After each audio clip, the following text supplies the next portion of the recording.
여러분, 아침은 드셨습니까? 꼭 챙겨 드시기 바랍니다. 흔들리지 않고 피는 꽃이 없듯이, 갈등 없는 가정사가 있을 수 없듯이, 걱정 없는 자식이 있을 수 없듯이, 대립 없는 공동체가 존재할 수 없듯이, 우리의 삶은 이런저런 사건과 문제의 연속 위에 서 있습니다. 제가 문제를 제대로 짚었을까요? 우리가 부활을 기뻐하고 영생의 복을 누리게 되었는데도 불구하고 우리는 여전히 홍길동이며 우리 삶의 자리는 지금껏 그래왔듯 아무런 변화가 없는 것 같습니다.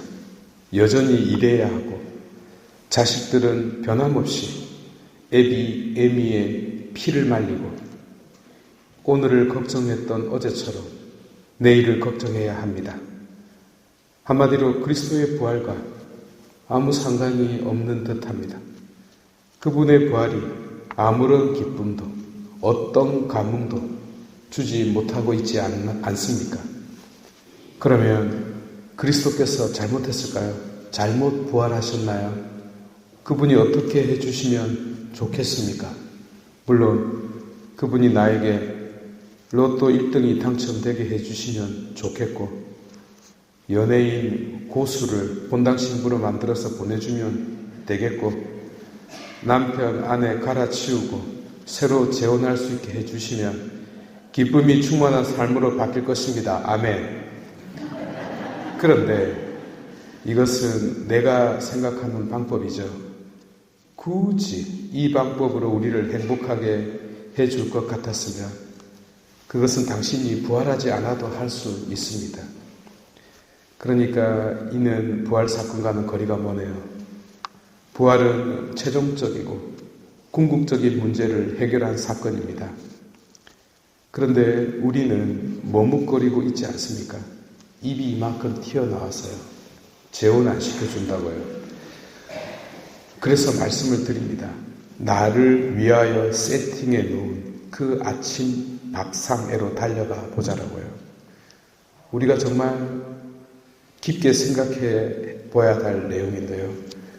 죽음에서 일어나신 그리스도께서, 부활하신 그리스도께서 제자들에게 던진 이야기 말이 아침은 먹고 다니니 라는 말이라는 것은 정말 의외의 이야기입니다.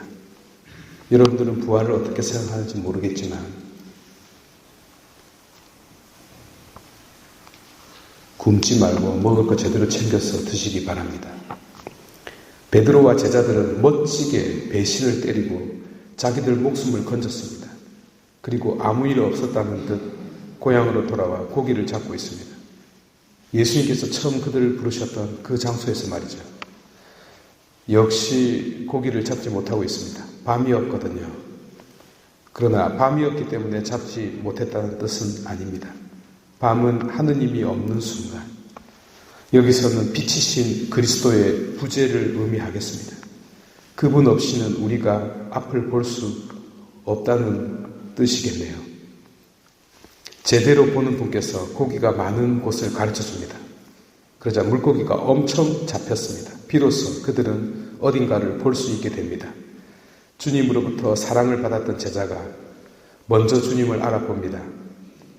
이 외침에 자기가 한 일도 잊은 채 갱년기 건망증에 걸린 베드로는 정신없이 달려갑니다. 급히 헤엄쳐 갔던 거죠.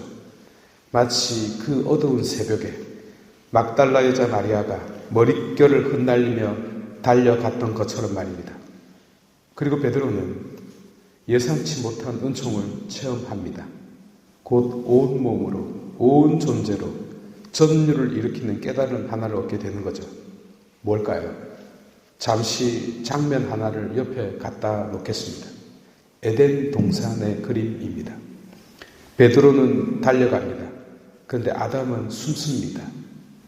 베드로는 3번이나 모른다고 부인합니다. 아담은 애플을 따먹고 안 따먹은 것처럼 시치미를 뚝 뗍니다. 그것도 하나 먹었죠. 아니, 하와가 건네준 사과 한 입만 베어 먹었습니다. 아담은 자기 자신을 스스로 단죄하면서 물러나고 있는데 반해 베드로는 제가 언제 주님을 배반했습니까? 하는 뻔뻔함도 잊은 채 그분께 가까이 가고 있습니다. 물론 이것은 그분이 이미 가까이 다가오셨기 때문에 가능한 것입니다. 어쨌든 똑같이 잘못했는데, 아니 베드로의 잘못이 훨씬 더 컸는데 어찌하여 행동의 방향은 반대일까요? 그것은 사랑 때문입니다. 믿음 때문입니다. 확신이 다릅니다. 베드로는 배반했을지언정 주님을 사랑했습니다. 하지만 아담은 자기 자신만 들여다보고 있습니다. 그리고 결론을 내리죠. 하느님은 나를 용서하지 않으실 거야 라고요. 이미 하느님을 잘 알고 있는 듯이 말입니다. 아담은 그래서 참된 의미에서 하느님을 사랑의 대상으로 바라보지 않습니다. 사랑하지 않으면 감춥니다. 숨깁니다. 뒤로 물러섭니다. 그리고 돌아서죠. 돌아서는 순간에는 영원보다도 더 멀어지는 법입니다. 하지만 베드로는 가까이 다가갑니다. 우리의 발걸음이 이러했으면 좋겠습니다. 이제 맞닥뜨려야 할 일이 찾아옵니다. 요한의 아들 시몬아, 너는 나를 사랑하느냐? 라고요. 그것도 3번이나 말입니다.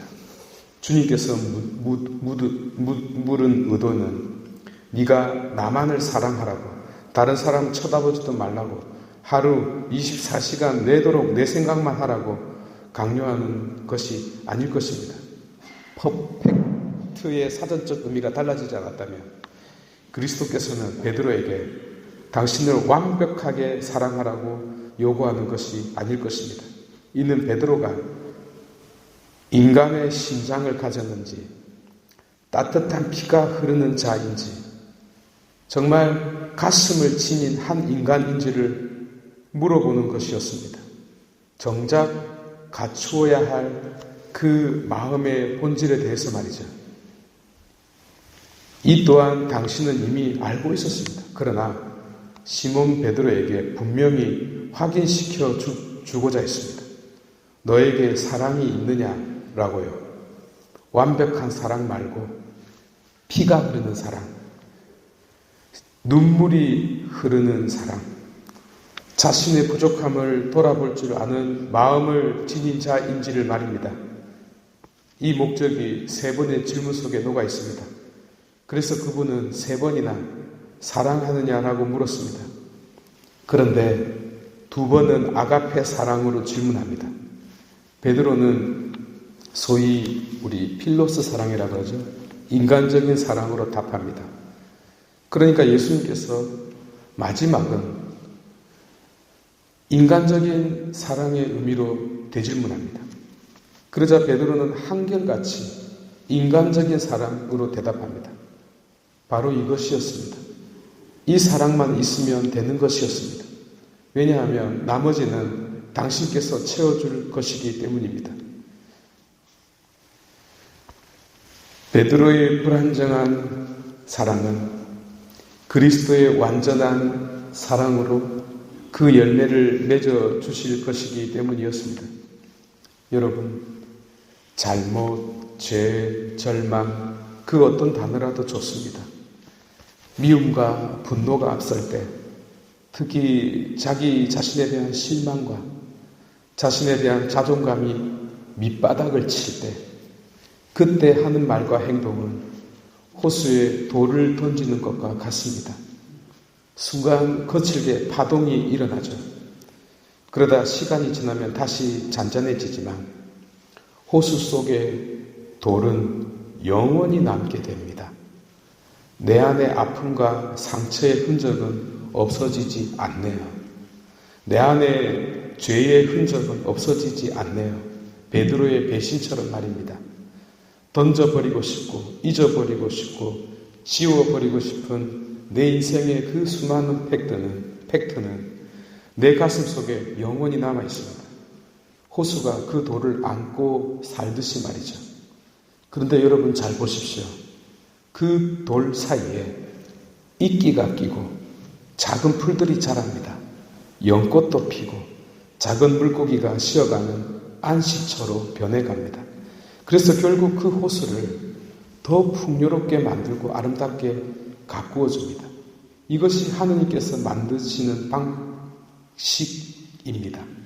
그리스도께서는 베드로의 가슴을 디비는 것이 아니라 그의 상처난 가슴을 아름다운 연못으로 가꾸어 주시고 있습니다. 이 감동의 체험으로 베드로는 수많은 양들의 상처난 가슴을 어루만져 줄 수 있었고, 마지막에는 주님의 양들을 위하여 기꺼이 십자가에, 그것도 거꾸로 매달려 죽을 수 있었습니다. 그래서 말씀을 드립니다.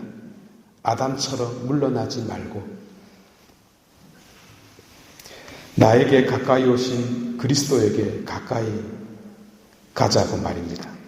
부족하고 죄스럽고 부끄러운 나를 아름답게 가꾸어 주시는 그분에게 말입니다. 가톨릭 교회는 베드로의 인격 위에 교회가 서 있다고 가르치고 있고, 개신교 교회는 베드로의 신앙 위에 교회가 서 있다고 가르치고 있습니다. 다 개소리입니다. 교회는 베드로의 이 상처난 가슴 위에 서 있습니다. 죄스럽고 부족한 이 상처난 가슴, 그러나 용기를 가지고 그분께 다가갔으면 합니다. 변함없이 우리도 이 연약한 심장을 가지고 그 눈물 위에 세워진, 차려진 그 밥상 위로 우리도 가까이 다가가는 자 되었으면 합니다. 부활의 메시지는 거창하지 않습니다. 먹을 것 잘 챙겨 먹으라고 인사하고 있다는 것을 잊지 맙시다. 모두 일어나셔서 신앙 고백합시다.